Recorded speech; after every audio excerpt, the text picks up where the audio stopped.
Estamos de volta com o programa Painel Livre, hoje falando sobre o Parque das Cidades Históricas, falando sobre patrimônio histórico, com a gente Juno Marins da Mata, que é chefe do escritório técnico do IPHAN em Diamantina. Agradecendo a você que nos acompanha, estamos ao vivo no nosso site tvvalinet.com.br, transmitindo no canal 7 analógico, canal 34 digital e o programa já disponível na plataforma do YouTube.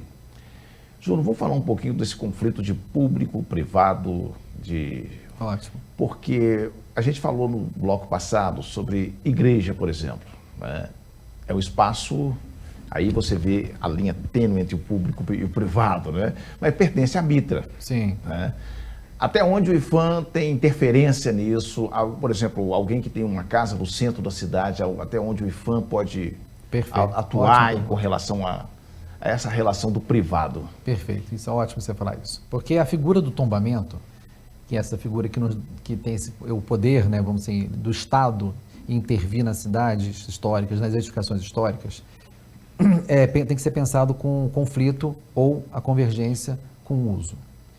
Então, por exemplo, olha, eu quero preservar aquela casa da Rua da Caridade. O IPHAN entende que aquela casa é objeto de preservação, ela tem uma característica, sistema de madeira, um adobe, enfim. Mas ela tem dono. Tem um proprietário. Em particular, uma pessoa jurídica, a Mitra, uma entidade filantrópica, não importa. Onde até o IPHAN vai? Ele entende que aquela preservação é objeto, emissão institucional, como preservação da memória nacional. Entretanto, existe um uso ali. Existe um proprietário que precisa usufruir do imóvel, isso é básico. Um imóvel vazio é o que menos interessa ao IPHAN, imóvel vazio. A gente corre disso. Imóvel vazio sem uso é a pior coisa que pode acontecer. A gente precisa que as edificações históricas tenham uso. Qualquer uso? Não. Um uso sustentável. O que é um uso sustentável? É um uso que não vai destruir a casa, por exemplo. Vamos dar uma boate lá dentro. Será que uma casa de pau a pique aguenta uma boate, uma danceteria? Será que a gente vai colocar um depósito de gás numa casa histórica?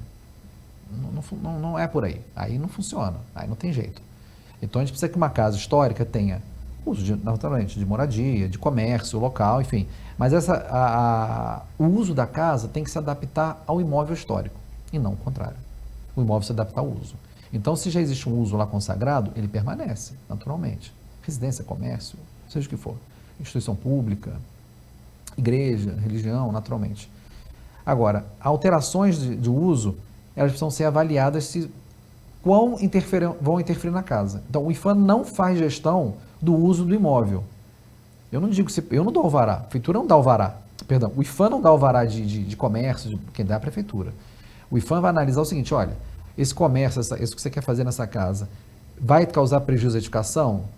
Não vai causar, é um uso que, contabilidade, comércio, TV Vale, ok, não vai ter algumas intervenções, vou precisar de um banheiro novo, vou precisar de uma cozinha mais ampla, tudo bem, não tem problema.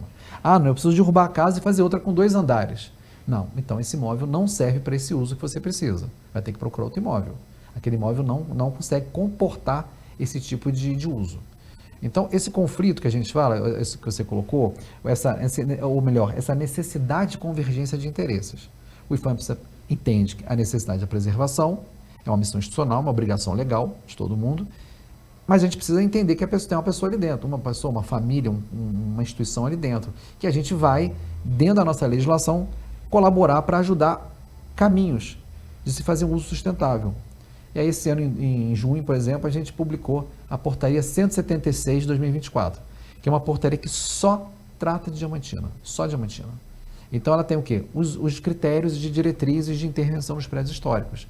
Então, a pessoa, de uma forma antecipada, já consegue ler, de uma forma mais ampla, o que é permissível ou não nas edificações. E essa portaria criou uma coisa interessante. Ela dividiu os imóveis entre 1938, antes ou depois. Por quê? Porque o tombamento de Diamantina foi em 1938. Então, o que a gente entendeu na portaria? Muita gente, tá, Marconi? Não fui eu, é um trabalho de muitas mãos realmente, em Brasília, em Belo Horizonte, em Diamantina, naturalmente. Então, a gente entendeu o seguinte, olha, o tombamento foi em 38, então os imóveis que já estavam aqui vão ter uma proteção maior. Ou seja, vão ser melhor preservados, vão ter uma visão um pouco mais restrita. Olha, eu preciso preservar o pau a pique, a sua parede, caso tenha pau a pique. Se não tiver, não vamos discutir sobre isso. As casas já foram alteradas, permanecem. Então, assim, Não estou falando de obras irregulares, não. Estou falando de coisas que já aconteceram. Até trocou azulejo, coisas... É a evolução natural da casa. Então, assim, as casas pré-38, elas vão ser objetos de uma preservação maior. As posteriores a 38, essas têm muito mais liberdade de intervenção. Então, se você mora no imóvel pré-38, você vai ter menos flexibilidade para ampliar cômodos, para trocar um piso de madeira. Você vai ter que... Esses elementos são necessários. Mas você pode sim ampliar um cômodo, ter um banheiro a mais, 2 banheiros a mais, ter uma cozinha mais ampla, não tem problema. Mas só a título de esclarecimento, né, para a população. Essa portaria é de agora. Isso. Então, quer dizer, o que aconteceu de 38 até agora... Não, o que acontece? Tem isso. Interessante. A lei não pode retroagir. Não pode. Mas olha só, a portaria, ela no fim das contas é um compilado de práticas que o IPHAN ocorreu durante o século XX todo e XXI. O que acontece? O fato da portaria ter sido publicada, ela é uma lei menor, né? Então, você existe o Decreto-Lei 2537, que diz que toda intervenção num bem tombado tem que passar pelo IPHAN. Então, na verdade, a lei não vai retroagir, naturalmente. Mas a portaria ela não tem esse papel. A portaria tem esse papel de esclarecer e ser transparente nas práticas que são permissíveis. É claro que durante o século XX todo e XXI, algumas práticas não se fazem, não são mais utilizadas, nem pelo IPHAN. Então, porque como todo órgão, as coisas vão alterando, vão mudando, vão melhorando, vão evoluindo. Então, na portaria a gente tentou convergir e agregar e compilar as boas práticas. O que a gente entende que hoje, no século XXI, é uma boa prática de preservação.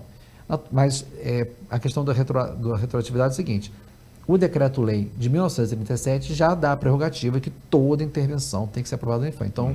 Então a gente fala que dano ao patrimônio não prescreve. Então, se você, mas essa minha obrinha aqui irregular é de 1940, ela não prescreve. Ela ainda assim, legalmente, precisa ser regularizada. O que não quer dizer que o IPHAN vai simplesmente falar, mandar derrubar e pronto. Não, derrubar, demolir é a última situação.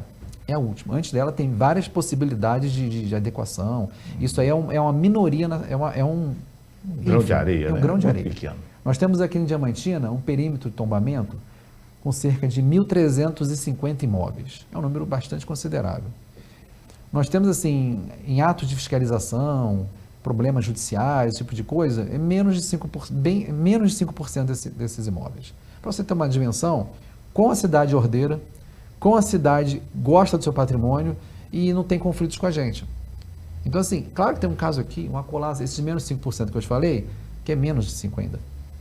Que tem uma fiscalização, ou até uma multa, ou demoliu uma coisa que não poderia, construiu a mais do que poderia, enfim. Alguma coisa, fez uma descaracterização da edificação histórica, enfim. Mas como a gente fala, é uma minoria. Tanto é que a gente anda na cidade, cadê esse monte de casa irregular? Não tem. Você anda na cidade, você vê uma cidade linda. E eu estou falando como praticamente um diamantinense, mas é só ver o fluxo turístico.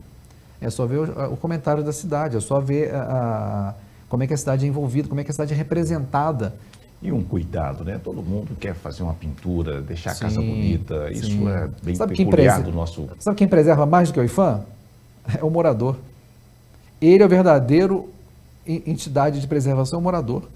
Por quê? Bom, ele não quer sua casa feia. Ninguém quer morar numa casa ruim. Quer uma casa pintada, como você mesmo falou. E aí você tem que botar um telhado em dia para não entrar água na sua casa.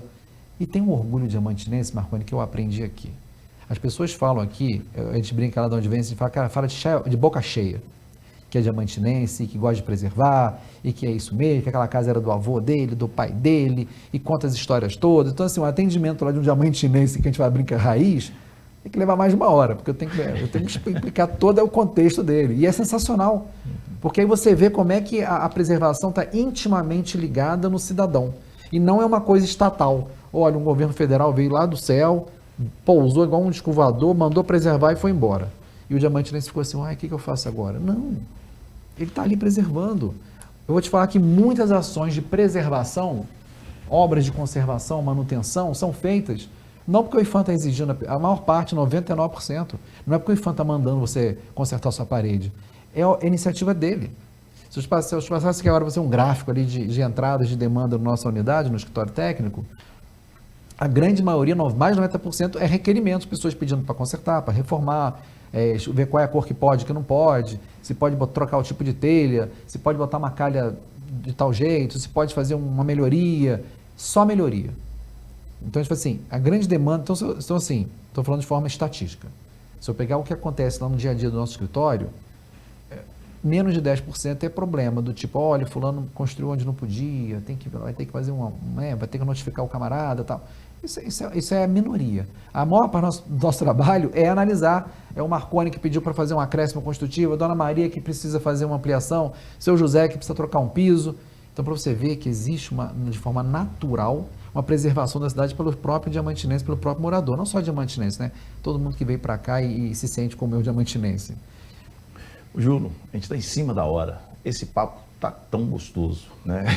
Espero que a gente possa continuar e falar mais ainda sobre patrimônio histórico, mesmo porque isso faz parte, né, de Diamantina. Eu acho que demorou muito a sua volta aqui, né? 8 anos. Vamos deixar esse tempo todo. Vamos deixar esse tempo todo. Então, muita coisa acontecendo. Sim. Muito obrigado por ter aceitado o nosso convite, ter vindo aqui, ter essa conversa super agradável com a gente. Marconi, é um prazer. Agradeço a oportunidade de falar com seus telespectadores, seus ouvintes, todo mundo que te segue, porque é uma grande oportunidade de falar do IPHAN, mas mais do que o IPHAN, não é para falar do IPHAN, na verdade, é para falar do patrimônio da cidade que pertence ao Diamantinense. O IPHAN apenas é um órgão técnico, nesse momento, que ajuda, colabora, mas o verdadeiro protetor do patrimônio é o diamantinense, que está todo dia mexendo na sua casa, todo dia pintando e tendo orgulho de ser diamantinense.